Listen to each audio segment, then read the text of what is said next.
Too Much Information is a production of iHeart Radio.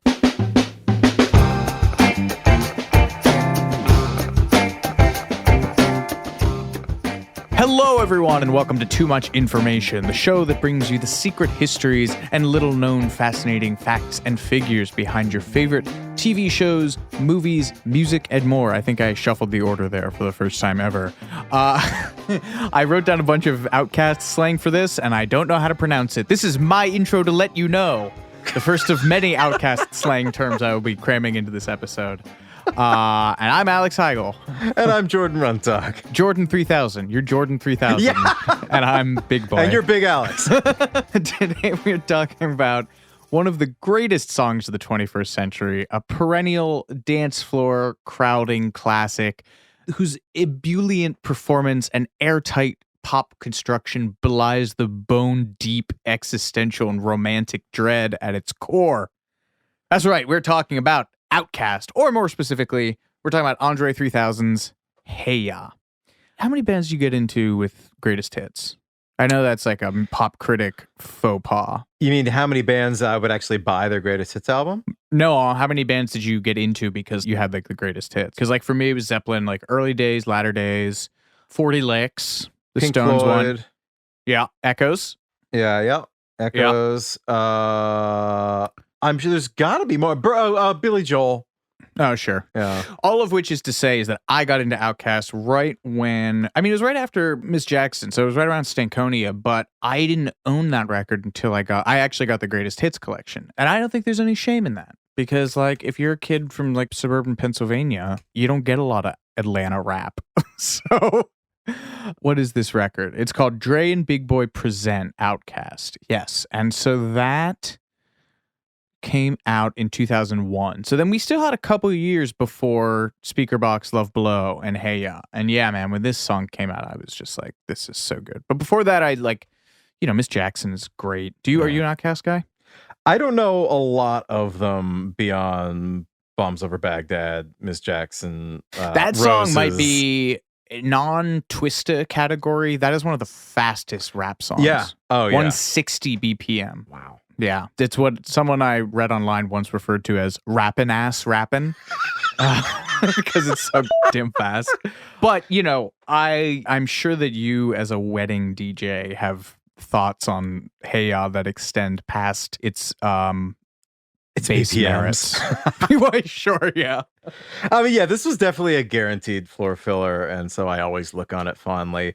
It's a weird one, too, because it doesn't really sound dated. It's so distinctly its own thing. And when you're a wedding DJ, you're basically looking to play three categories of song. First, you've got the contemporary top 40, which I'll loosely define as anything released in the last 3 to 5 years. Then you have the classics, your big chill soundtrack Motown, your family-friendly disco, James Brown, all that kind of stuff. The real sweet spot is category 3, which is the stuff that's not old enough to be considered classic, but songs that people sort of forgot about. And then when you play them, they're just thrilled to hear it again. But you got to be careful with those kind of songs, because if you miscalculate, you might just play a song that's old and stale, which is like Sonic the Hedgehog falling into the water. You're done. That's very bad. But like, I don't know, Amy Winehouse covering Valerie was a big one for me when I was doing this consistently like a decade ago. I bet at this point We Found Love by Rihanna and Calvin Harris might be a good example of that now. That song's like 10, 11 years old. I bet you people will be excited to hear that again. You know what I heard once at a wedding that blew my mind how many people were into it? That fucking Fun song.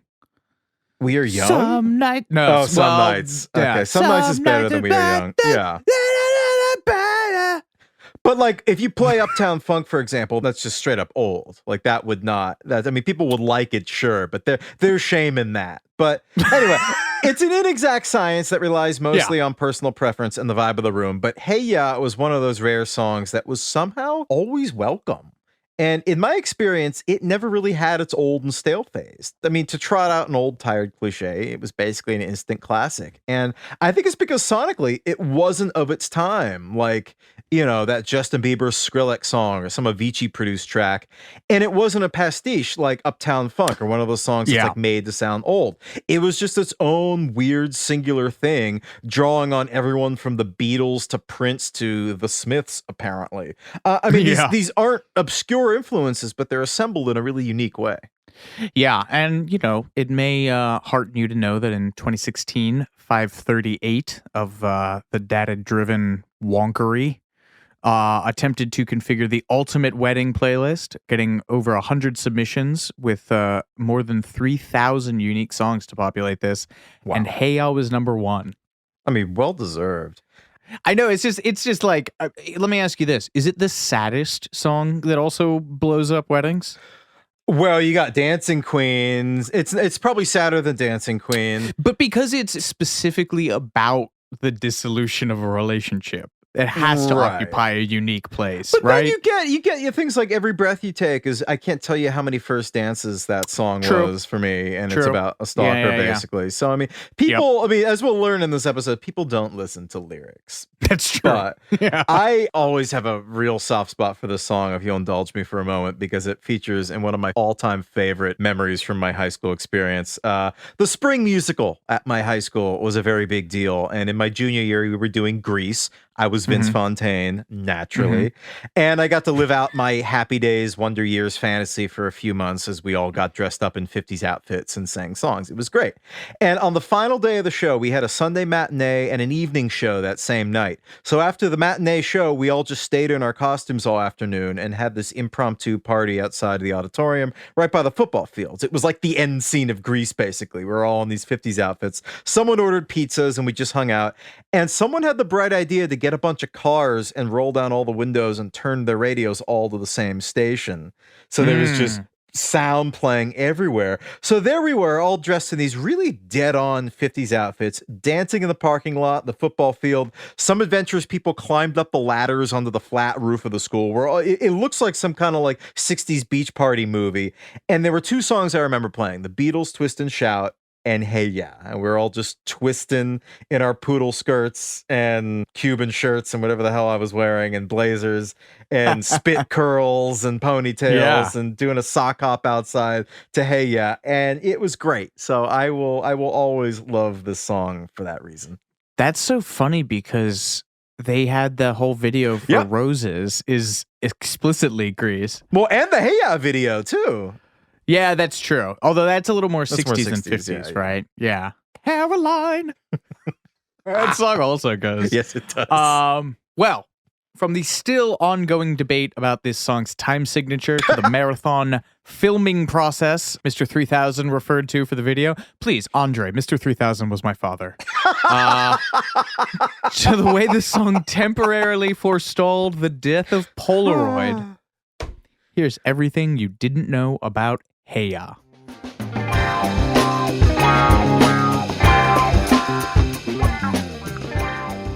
This one's called Hush That Fuss. I'm just gonna do every one of these section headers. In the early days of the 21st century, Outkast was at a crossroads.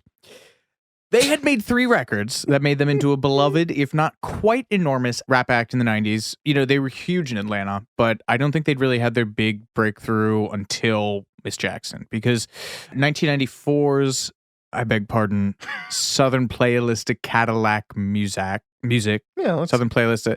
I can't rap this stuff because I can't do the voice. Yeah. I have to read it in like the Pee Wee Herman voice. 1996's ATLians and 1998's Aquemini. All of these went platinum and broke the Billboard 200 and the US R&B charts, but it's Stankonia that breaks them worldwide. So Fresh and So Clean, but also specifically Miss Jackson. I remember when I saw them at Coachella when they reunited and they did Miss Jackson, and everyone in the crowd is rapping to all the lyrics until you get to Big Boy's verse, and he does the B-ting to the beam, and it just, the whole crowd just dropped out. So it's like all of Governor's Park or whatever, wherever it was held, was like rapping along to every word. That bar, no one could handle it. But yeah, Stankonia puts them on the charts in Australia, Germany, Ireland, New Zealand, Sweden, Switzerland, and the UK, going 5 times platinum in the process.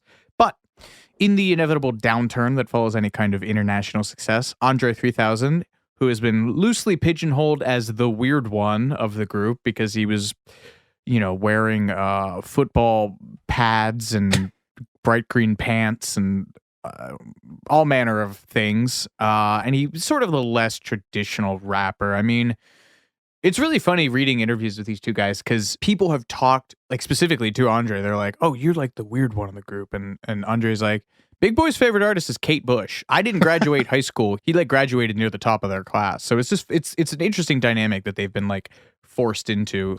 But anyway, he left Atlanta to go to LA to pursue a career as an actor, and he started working on a solo record, which. Fortunately, because the whole acting thing didn't really pan out. Oh, yeah. Hendrix.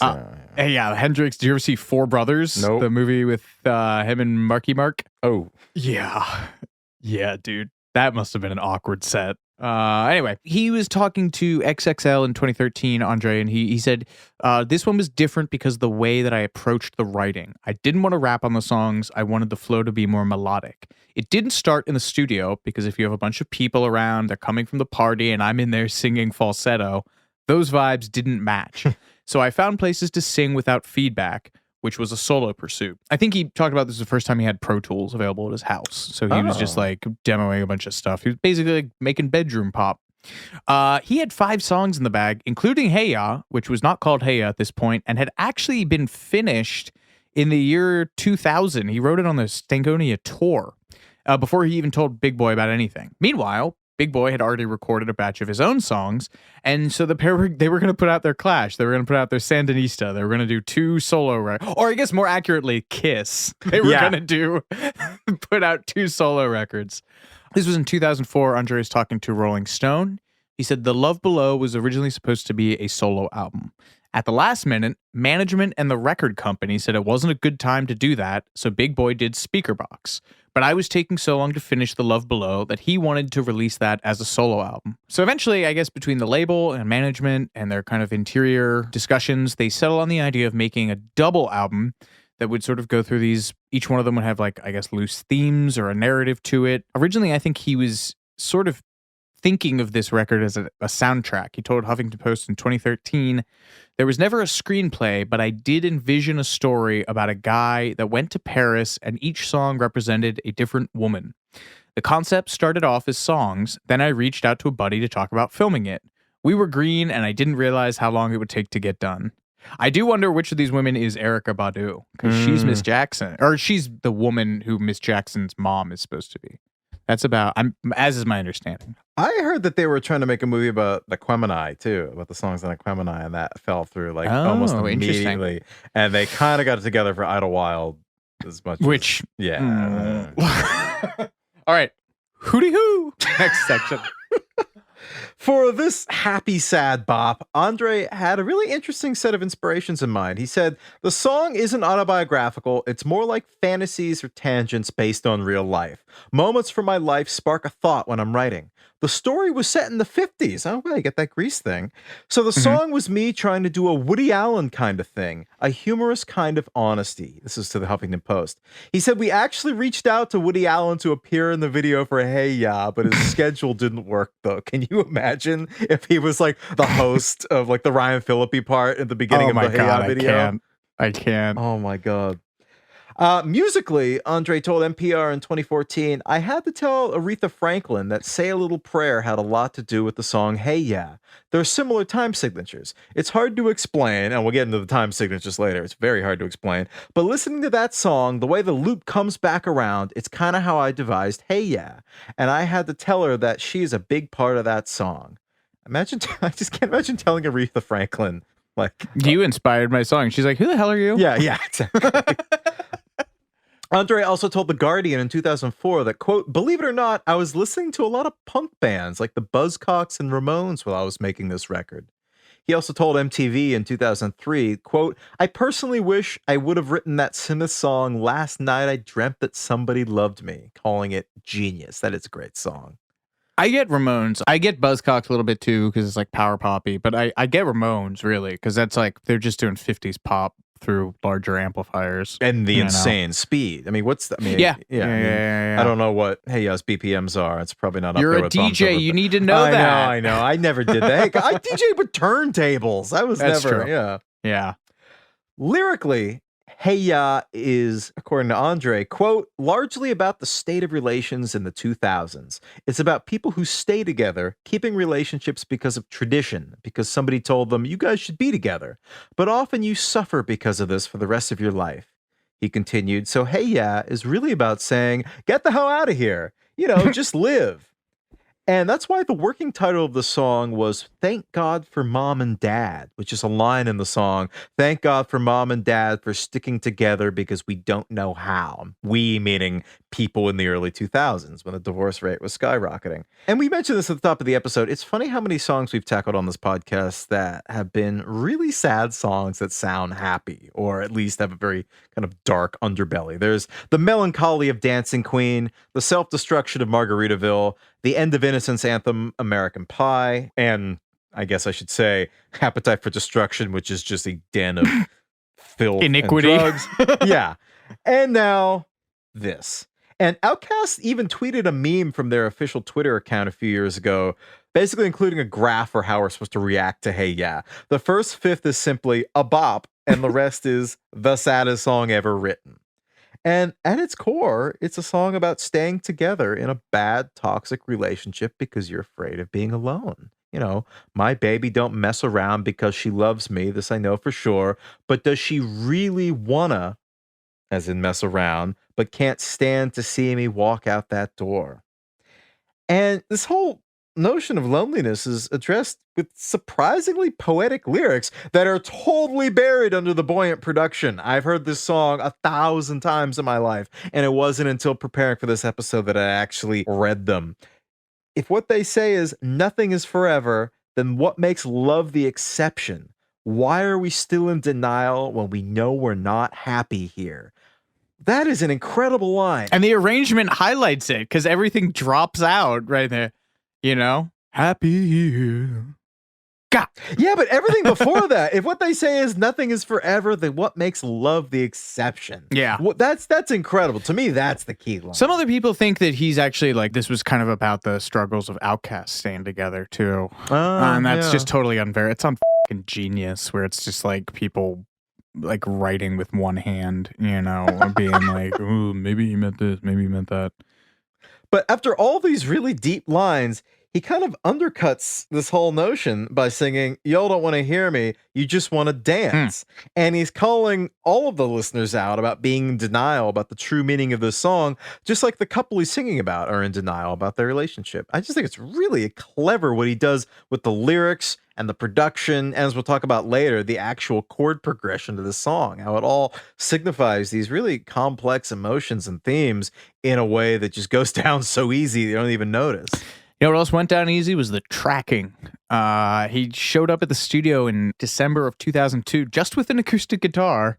As John Fry, who was the engineer in the session, told MTV in 2004, Andre had the bulk of it already conceptualized in his head. It happened quite fast. We recorded the skeleton part with the intro and the first verse and hook all in one night. And he said, this is wild, he said, I've never seen him write anything down lyrically. What he likes to do is drive around and live it and think about it. And he comes in and says, ready. I can't remember him ever coming in to do vocals unprepared. That's Jay-Z doesn't write down his rhymes either. Really? And Roger Ebert wrote his reviews 15 minutes after seeing the movie. Wow. And there's apparently a big backlog of stuff stashed from these takes. Fry kept going. He was saying, we recorded a lot of vocals and lived with them and trashed them. There were so many different versions of that song. If I had the files, I could let you hear 20 different versions. We had one of the verses with him singing through a vocoder. Which, how do you describe a vocoder? It's just robotic. It's I don't even know how you do an impression of it. It's the Daft Punk sound. The Daft Punk vocal sound. He said it was cool at the time, but it didn't work. And this is one of my favorite bits. Fry said the song didn't even really stand out to him at the beginning. He said by the time Andre got done with it, he had to go back and check his files to see if he'd even worked on it. He was like, I don't remember what song that was. So then Andre does other vocals at a place called Larrabee Studios, also in LA. And a guy named Pete Novak said he would do 30 or 40 takes of each line. Like Axl Rose and Dusty Springfield. One of the many ways that Andre 3000 is like Dusty Springfield. Novak would say, all right, I better put that one aside. That was a great performance. And then he would come in and listen to them, and the one he would like would be the one I was about to erase. After a while working with him, I said, I'm not even going to try to read him. But Novak knew that the shake it like a Polaroid picture line was a classic from the start. He said, when I was working, I would take home rough demos to work on them. And when my girlfriend heard it, she was like, what does that line mean? And Novak did the hand motion, waving the picture in the air. And then it all made sense. And she was like, wait, that's a great line. And I guess Andre free associated the line about Beyonce and Lucy Liu. One of the Beyonce's videos was on at the time that he was writing his lyrics, and Lucy Liu, I assume, was because Charlie's Angels was on. I don't know, or because wasn't she on the Ally McBeal? She's on Ally McBeal, I think too. No, I actually tried to figure out which Beyonce video it would have been, and if he was doing this in December 2002, 03 Bonnie and Clyde was released in October of 2002. So I guess we could say with a degree of certainty. Because it damn sure wasn't Work It Out from the Austin Powers and Goldmember soundtrack. So I guess we could say with some degree of statistical certainty that it would be a 3 Bonnie and Clyde. And as for Lucy Liu, I assume it was not Ballistic: X versus Sever, co-starring Antonio Banderas. Let me just check that again. What do you think? It's got to be Charlie's Angels. Yeah, I mean, I can't imagine Ally McBeal, like later seasons of Ally McBeal being on. Might have been Chicago. She was in Chicago in 2002. As what? I don't know. I saw Chicago once. Because your mom made you? I actually don't remember why I saw that. Lucy Liu filmography. Shanghai Noon, maybe. Cypher. Yeah, Ballistics X versus Sever. I told you. In which she plays Sever. Jordan, obviously. Christ. I'm up here covered in flop sweat. You're not giving me a single up and down the court, night after night, carrying you. You're not giving me a single damn thing to work on. Anyway, a few evenings after the initial tracking, Andre returned to the song with one of his favorite session musicians, a man by the name of Kevin Kendricks, who played the bass part on a synthesizer. And Kendricks played keys in the funk band Cameo of Word Up fame. Also, I love this. When Andre calls, okay now, ladies, the yeah is from one woman, a woman by the name of Rebecca Tunai, an assistant to the studio engineer, whose voice is layered again and again and again to make it sound like a crowd. Otherwise, Andre's voice is the only one heard on this track. I think he's everything else, too. I think the other guy... He's all things to all people. Just bass, yeah. Yes, much like his Outkast namesake, Possum Aloysius Jenkins. Andre is all things to all people. As you meditate on that, we'll be right back with more Too Much Information after these messages.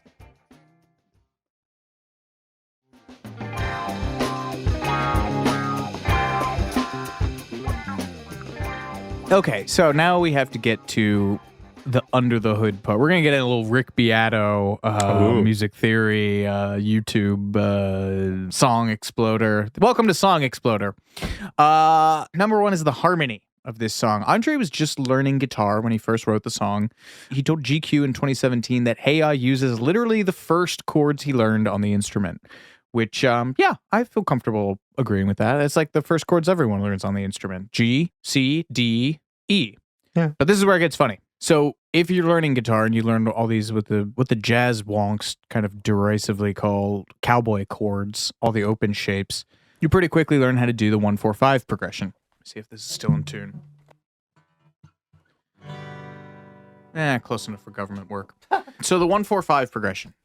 You've heard it in every sense. The basis for the 12-bar blues. It's the basis for like 90% of folk songs in the world. And in the key of G, which Heya is in, it's G, C, D. All major. 1-4-5. Now, what that means is that if you throw in an E after that D, which it does,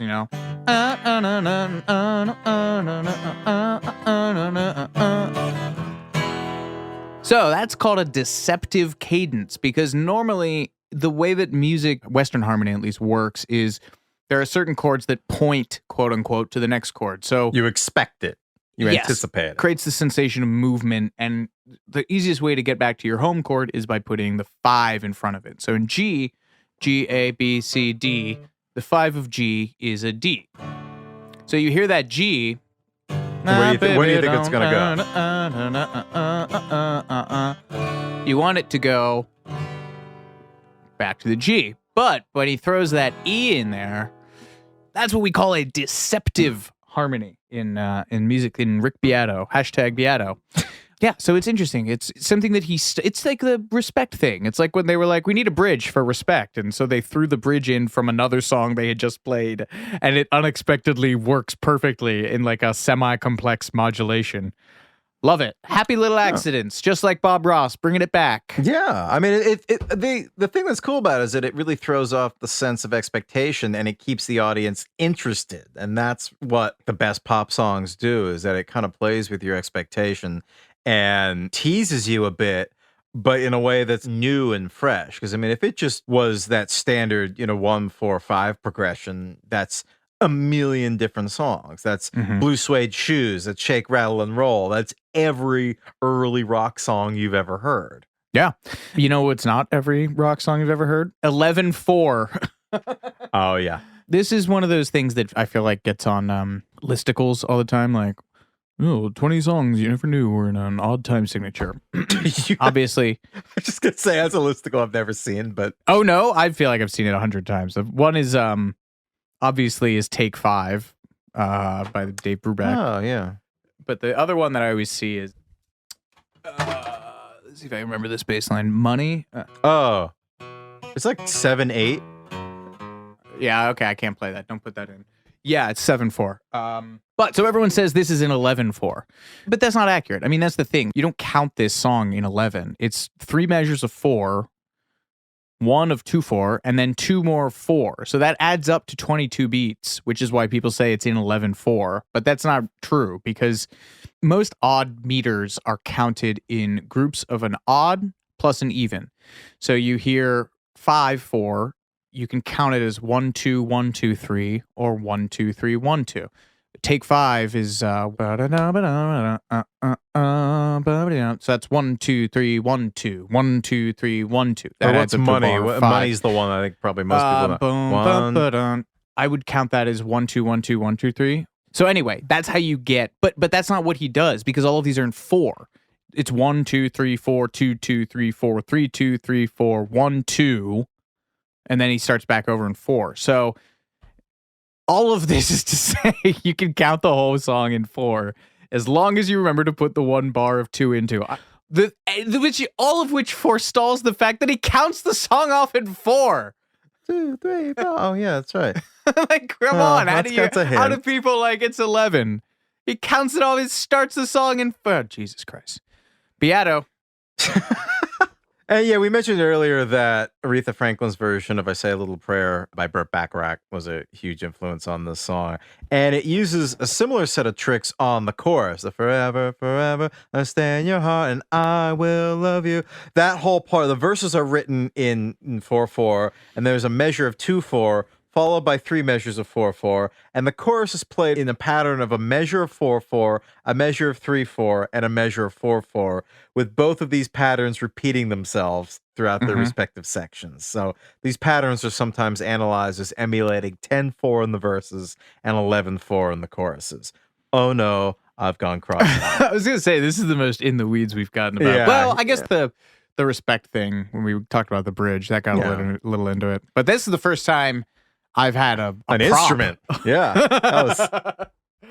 That was something. Getting back to the chord progression, I just think it's interesting that they use a deceptive cadence, considering the, deceptively deep and mournful lyrics in this very upbeat, up-tempo, poppy song. Musically, it leaves you hanging. It leaves you in a state of limbo, just like the couple in the song. It's really clever. Do you know what the one Beatles one is called? When you go to if you're in C, and you go to the 4, the Beatles one is you do you'd make that major chord minor before you go back to one. They call it a backdoor cadence. Oh, it's like what they did on For Me to You. I got arms that long to hold. They were very proud of that. They said that was like their first minor chord. It's because they like anal sex. Commercial break. I had that one in my pocket the whole time. All this aside, as we touched on earlier, Hey Ya wasn't even the song's original title.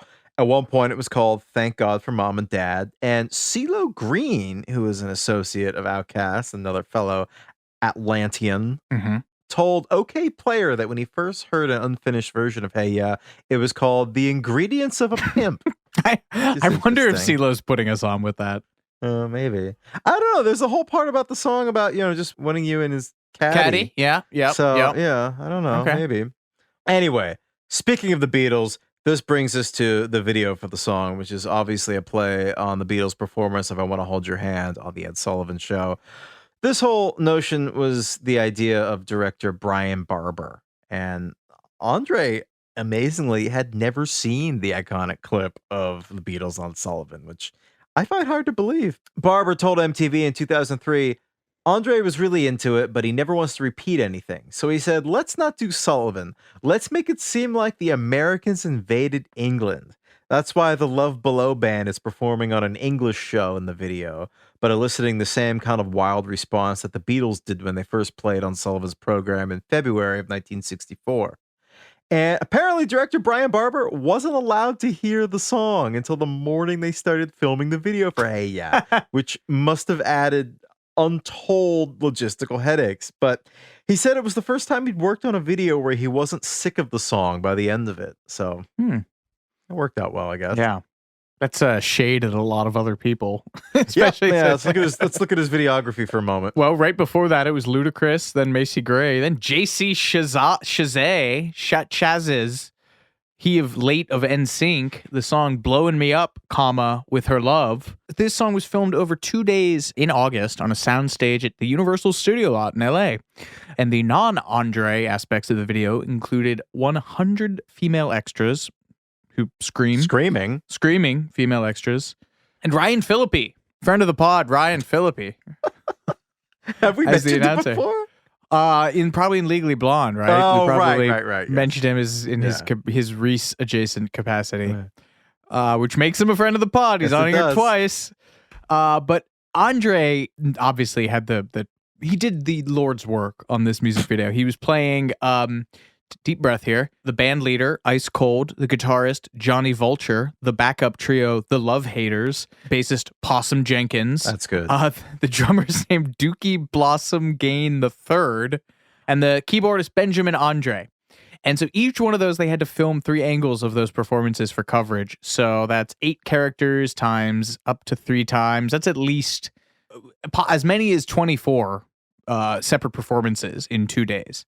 And he hadn't worked any of this out beforehand, so he just went. I think they did the lead singer one first, so all of his dancing, he was fresh for it. And then I think I read that Barber said the last one they did was him sitting down, which he was very excited to do. Telling you, man, sitting down is while playing music is where it's at. Oh yeah. Stand-ins for suckers. Yes. Apparently, he worked really hard trying to learn the proper way to finger his bass part so that his miming looked as authentic as possible on a Rickenbacker bass. Just like me and Paul McCartney. Yeah.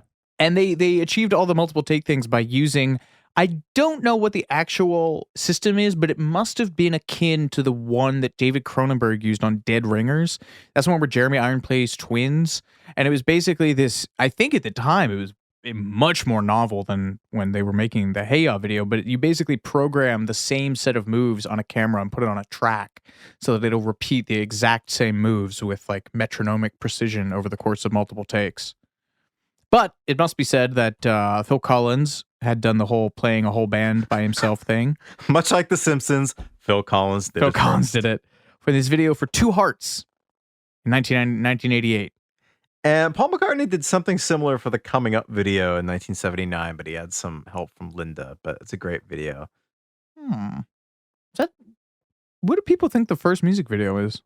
Was it Video Killed? No, that was the first one on MTV. Well, Right? I mean, you could take it all the way back to the stuff that the Beatles were doing with like Michael Lindsay Hogg pre Get Back, a Rock and Roll Circus. The 60s, there were a lot of like avant-garde arty videos that accompanied singles. Right. The Who had Happy Jack, which was what they were like breaking into a bank or something. I forget. Yeah, I mean, they went back into the 60s. To me, it starts with the Beatles doing Paperback Writer and Rain. Michael Lindsay Hogg directed them in color, really professionally done. Right. I'm sure there are earlier ones that you could make an argument for that, but those are the ones that really feel like they belong on MTV and they wouldn't look out of place as opposed to some of these others that are black and white, a little lower quality. Buggles was 79. Yeah, I mean, you got the Bohemian Rhapsody video in 76. It's true. So, I mean, they had them as a promotion. I mean, we talked about on the Brave Little Toaster episode, the Van Dyke Parks was the head of the audiovisual department at Warner Brothers in 1970. It was the first Right.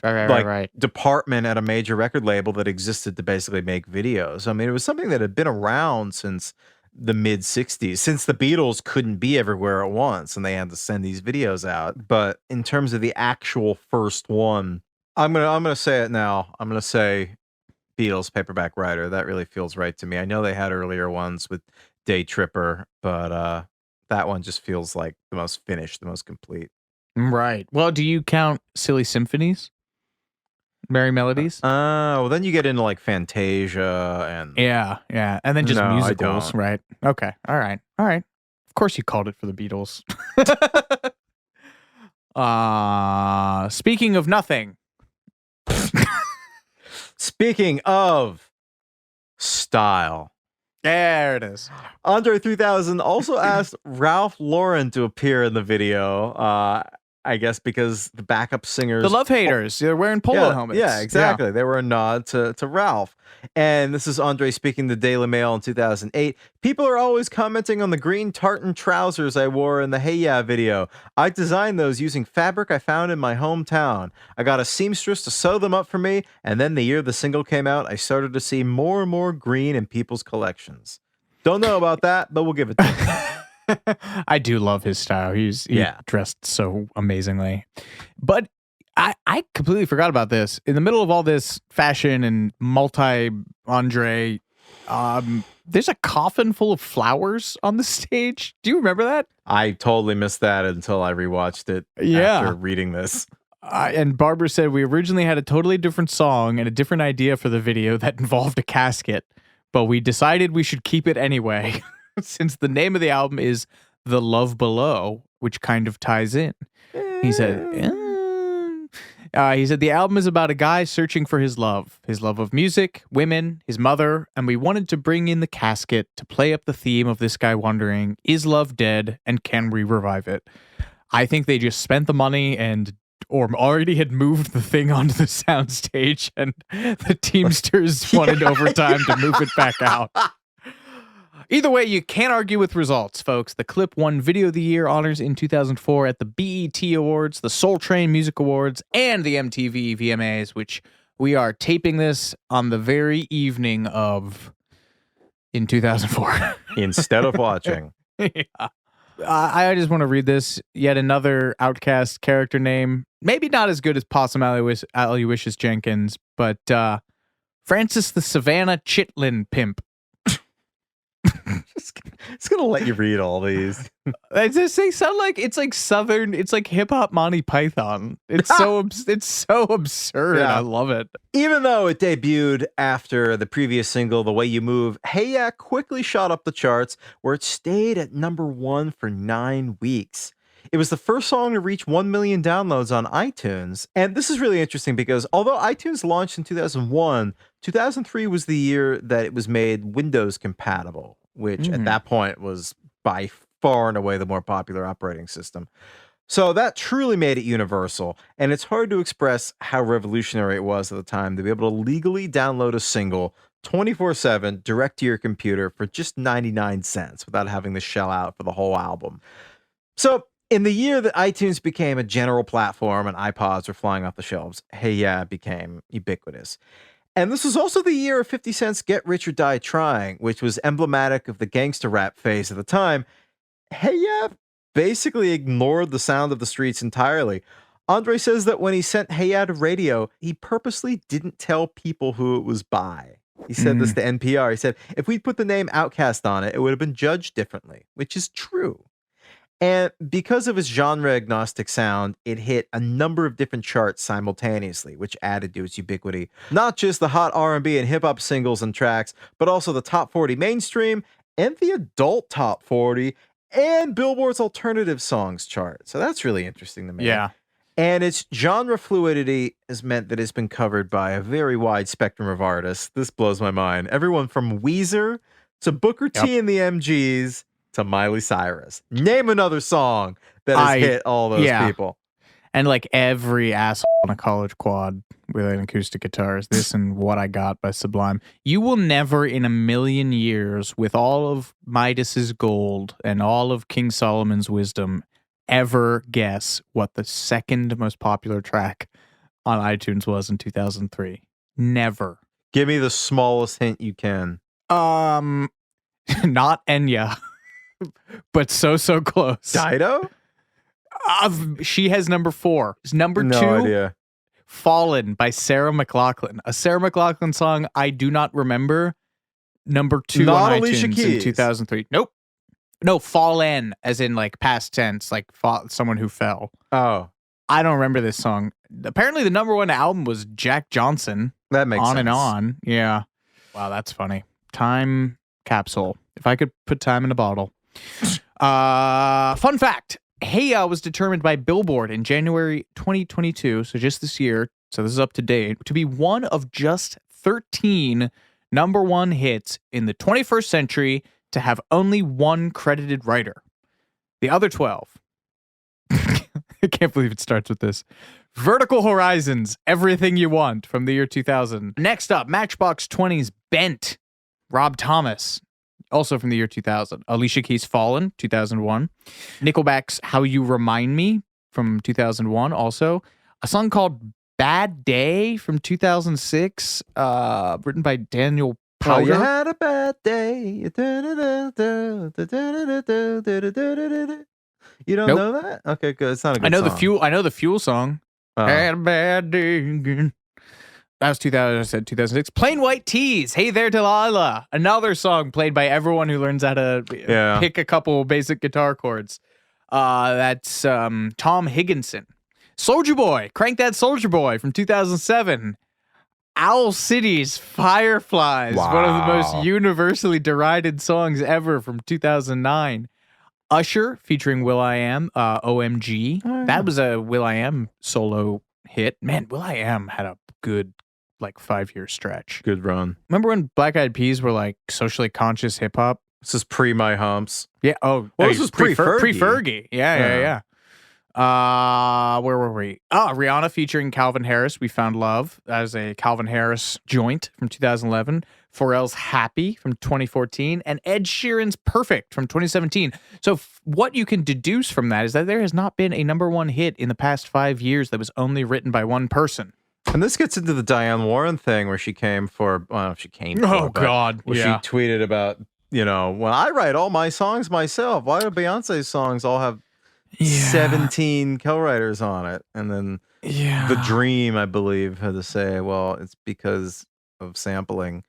And but it's also because of the way this stuff is written now. I mean, I think a lot of this has to do with digital studios, man. I mean, not because you can just work on a song in 17 different studios. And this gets into how people even consider what makes us part of a song, because chords aren't copyrighted, right? But if you have like a keyboard hook, that can be done in one studio, flown over to somebody else because you maybe wrote the hook or the defining part of the song, like a melodic element, you get a credit on it. Then it gets flown over to somebody who might write the top line, the vocal melody, but not the lyrics. So they get a credit on it. Then it goes over to the person who writes the lyrics. Then it goes over to the artist. Father John Misty had this whole thing where he talked about doing co-writes for pop stars. And he's like, you send them a ream of lyrics and all your lyrics are in blue and their changes are in red. and there'll be like 3 lines of red in an ocean of blue, and they get a credit. That's why there's a slang for it. Change a word, get a third. It's why if you do a guest verse on a song, if you're like a rapper, you can get a songwriting credit on it, even though you probably never met that person until you started doing the song live. You just did your feature in the back of your bus or whatever. Like, Lil Wayne was on like 17,000 tracks in his insane period and probably never met any of those people. They were like, Lil Wayne, the check cleared. We need you to do a verse. And he would just set it up in the back of the bus and punch it in. Yeah, so I don't know. That's just me spitballing. I'm sure Beyonce fans will come at us. No, that was good. That was fine. That was very even-handed. We'll find out. We're going to take a quick break, but we'll be right back with more Too Much Information in just a moment.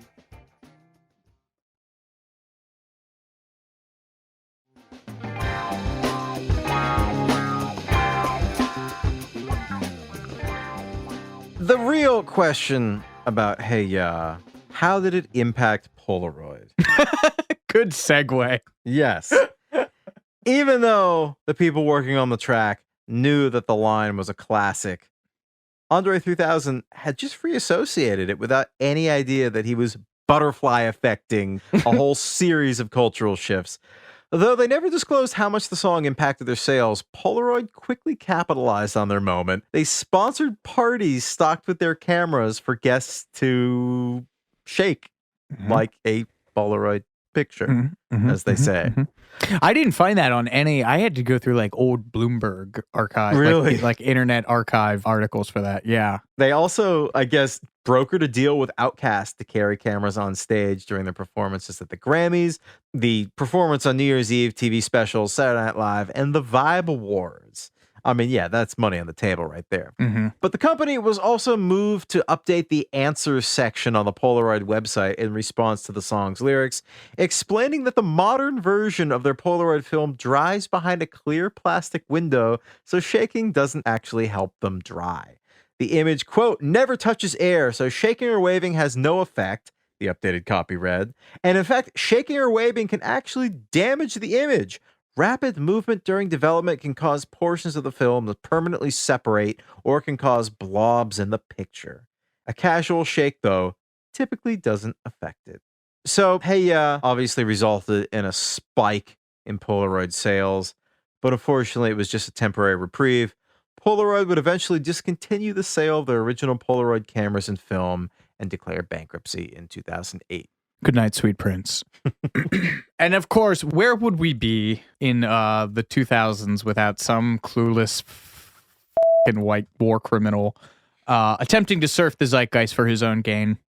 And so we got retired General Wesley Clark, who on a campaign stop almost got dangerously close to the Steve Buscemi "Hello, how do you do, fellow kids" meme by saying, "I don't know much about hip hop, but I do know how Outkast can make you shake it like a Polaroid picture." And shortly after abandoned his bid for the Democratic presidential nomination. Jeez, that's almost as bad as Howard Dean. Pyah! Same year, right? Yeah. Oh yeah, must have been. Oh, the Deaner. He doesn't mind when I call him that. Oh boy. Well, speaking of things from 2004 that have aged poorly, Hey Ya, or at least Andre's possessiveness or fondness of it, played an extremely roundabout role in one of 2004's low points. In 2015, Big Boy was talking to ESPN. He says, "We were supposed to perform at the Super Bowl. We had 2 songs. We had The Way You Move and Hey Ya. And Dre didn't want to split the songs up. He didn't want to cut them. He wanted to do both. So, I mean, because this is a Super Bowl performance, you do a medley, right? Like, nobody gets to do full songs, right? I don't know. Don't quote me on that. Anyway, so I guess the Super Bowl told them, or the NFL told them, you can't do it. You can't. But he wanted to perform both songs in full, and they didn't give them enough time. So Outkast passed. And Big Boy, for his part, he said that he was pushing Andre. He was like, come on, dude, it's the Super Bowl. Like, let's do this. And Andre said no. He put his Natalie attired foot down. So the halftime slot goes to Justin Timberlake and Janet Jackson, whose performance, in which Timberlake ripped off part of Jackson's outfit to reveal her bare breast, lodged the phrases "Nipplegate" and wardrobe malfunction into the popular consciousness, and also derailed poor Janet's career for a while Justin pop and locked to freedom. This son of a bitch been marrying Jessica Biel. God, wasn't it Les Moonves who had like an outrageous hard-on for like destroying Janet Jackson's career over that? Yes. And now he is Deposed. Yeah. Yeah, anyway, Big Boy said he said that Dre's son told him, "Daddy, you should have performed at the Super Bowl." Oh, that's a knife twist. He says, "We look at it now and laugh, but hopefully they'll invite us back." I agree. CBS had a rough Outkast related year in 2004. Just weeks after the Super Bowl, Andre did Hey Ya at I didn't even. I think it was at the Grammys. Grammys, yeah, and was wearing a Native American headdress and prompted the Native American Cultural Center to stage a boycott against CBS. The group's chairman, Andrew Brother Elk, said that the boycott was not an attack on Outkast, but a response to the idea that it was okay to use other cultures' symbols. They can go out and make fools of themselves if they want to, but we are going to question the commercialization of our symbols. Our point is, how could no one involved in the production of the broadcast say, this is not entertainment, this is racism? That is an early argument, and what we now talk about is appropriation. CBS issued an apology, and in that Daily Mail interview we talked about earlier, Andre did mention that he claims Native American heritage, so there's that. Just like Jimi Hendrix, who he famously played in a movie that is not very good and tanked. Isn't that the inspiration? Oh, you never see... I watched 30 Rock, so more my references land. There's a whole bit in 30 Rock about how Jenna lands a spot in a Janis Joplin biopic, and they have not secured the rights to either her music or actual life story. So it goes through an increasing series of changes until the character is called Janie Jimp Jorp, and they're doing a performance that's like it's like a loose pastiche of her songs, but Jimi Hendrix is playing the saxophone instead of the guitar. It's like that's the All Is By My Side thing. They didn't have any Hendrix rights. Don't they just have him do covers? They do like House of the Rising Sun, and I don't know. I saw that briefly. Oh, you actually saw it. Good for you. Yeah. Good for you, buddy.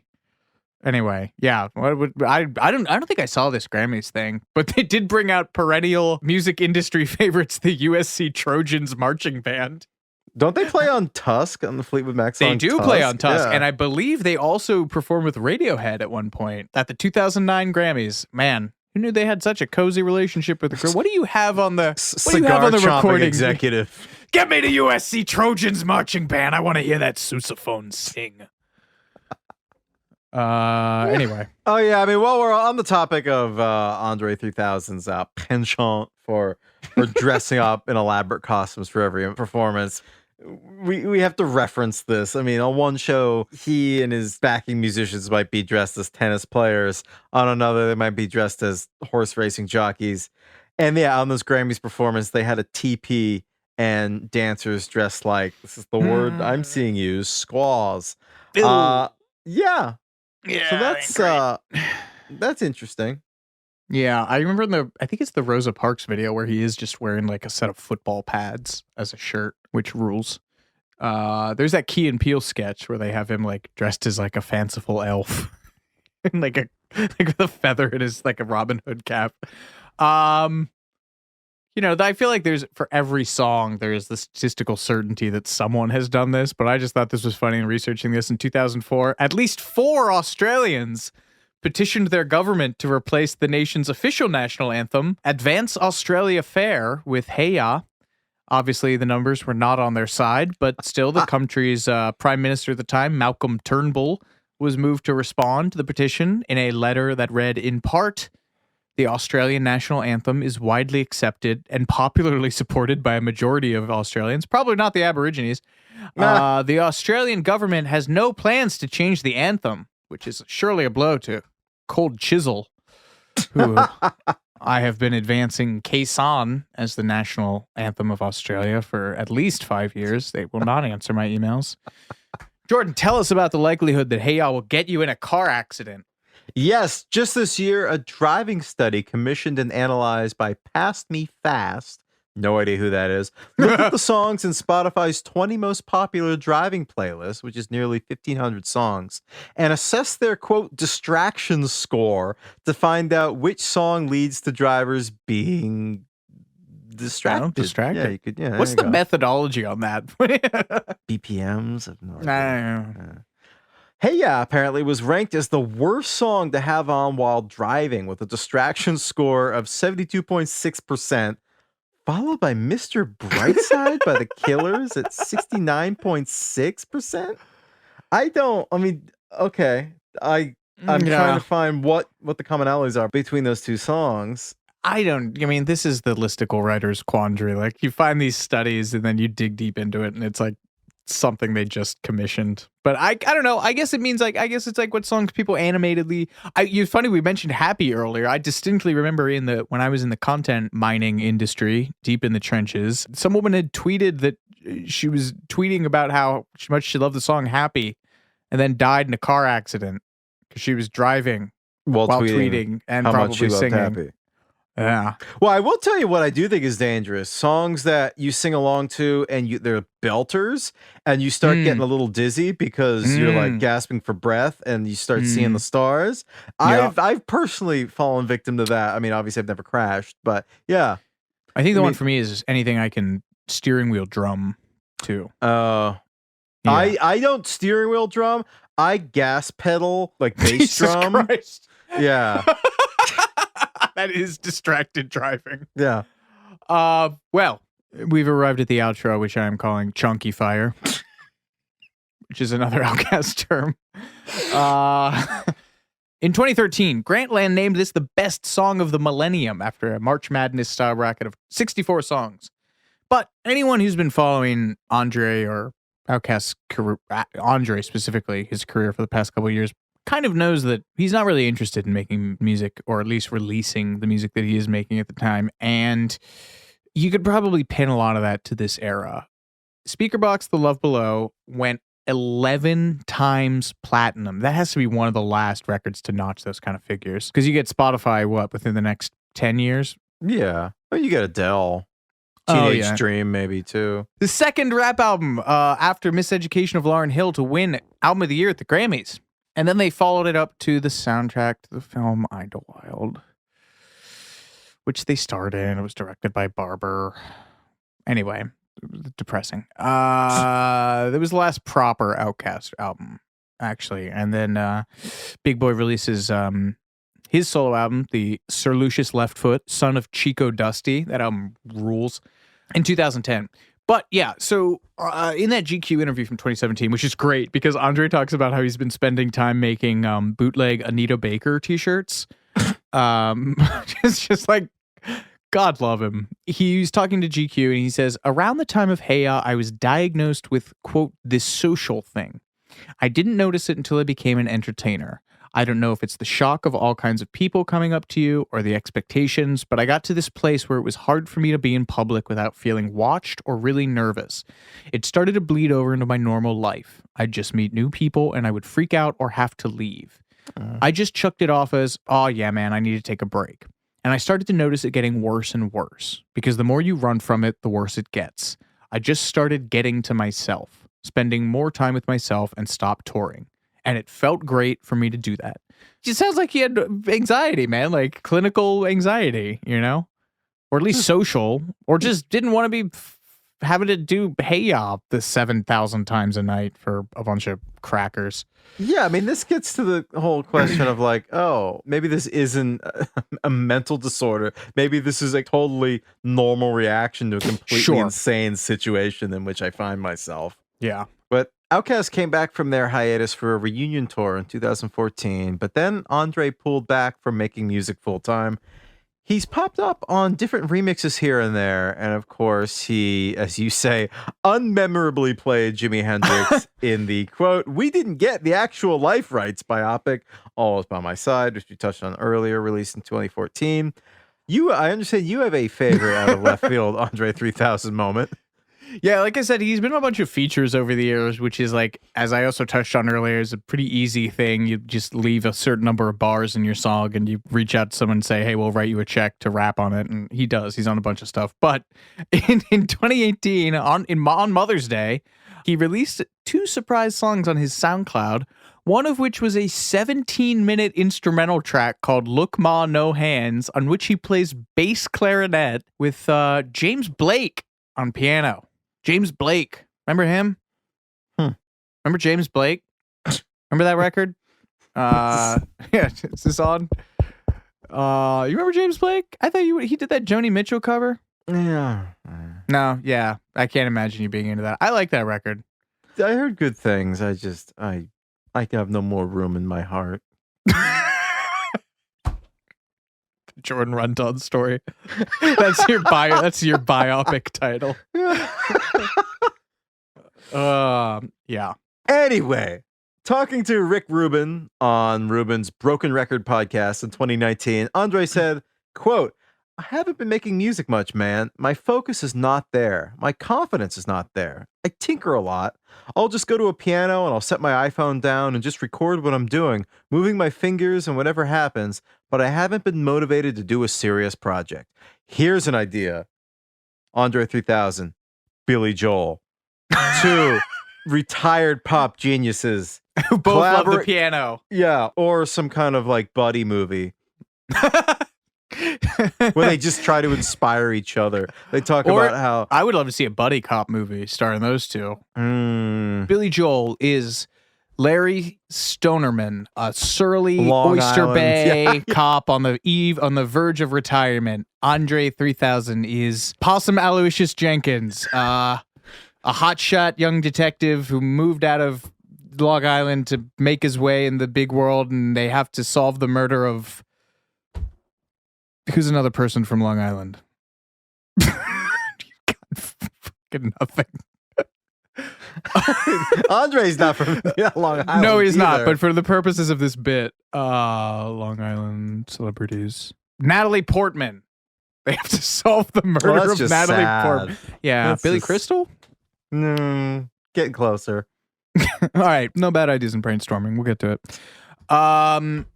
Yeah, I mean, that's a bummer. I feel bad for him. It's sad that someone who's written one of the greatest songs of all time does not have the confidence in himself, but he doesn't have to do this. I mean, he wrote one of the... he's got cash. Yeah, I don't know. I hope Andre's happy. Big Boy. I'm so painfully white. Yeah, Big Boy has kept releasing music and touring. Consistently good music, often with the guy Sleepy Brown. Isn't that who sings the hook on Oh, yeah. I Like the Way You Move? God love Big Boy. He's very diplomatic. Oh, he's going to put out the Kate Bush collab at some point. I've showed you this before, right? Yeah. That time is now. Now with the Kate Bush-assance happening, Big Boy, the world clamors for this drop. In like 2013 or 14, this video for Pitchfork went viral of Big Boy gushing over running up that hill many years before the Zoomers discovered it. And I believe they have worked something out. But all of which is to say is that Big Boy has continually fielded questions about Andre and the possibility of a new Outkast album.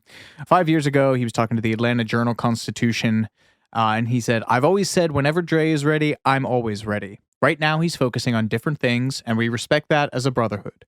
We text each other every day. That's my brother.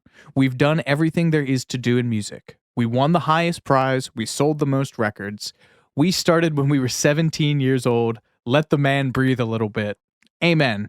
And then this was just last December. He was answering reader questions in The Guardian. He said, there's a lot of unreleased music around here. But when asked about a reunion for a new Outkast record, he said, you would have to talk to the Lord Jesus. Only he knows. Jamie, can you get a word out to Lord Jesus to get him on the show? Pull up that clip of the Lord we Jesus. We want to ask him about Outkast. Yeah. Thanks. Tell you the only person who hasn't covered Hey Ya is the Lord Jesus. The Mormon Tabernacle Choir. That would rule. Yeah, Getting a choir to cover Hey Ya. Featuring the USC Trojans Marching Band. And Stevie Nicks. As herself. and Gary Clark Jr. Who else do they? Joe Bonamassa. Who else do they pull out for all these Grammy extravaganzas? Dave Grohl. Dave Grohl on drums. And Paul Schaefer on keys. Stevie Van Zandt. Yeah.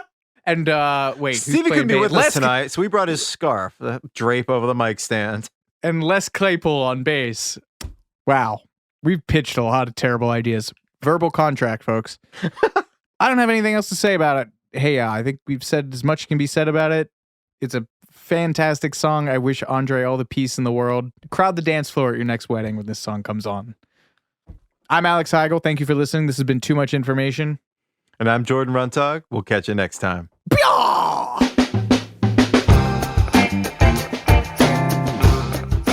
Too Much Information was a production of iHeartRadio. The show's executive producers are Noel Brown and Jordan Runtagh. The supervising producer is Mike Johns. The show was researched, written, and hosted by Jordan Runtagh and Alex Heigl. With original music by Seth Applebaum and the Ghost Funk Orchestra. If you like what you heard, please subscribe and leave us a review. For more podcasts on iHeartRadio, visit the iHeartRadio app, Apple Podcasts, or wherever you listen to your favorite shows.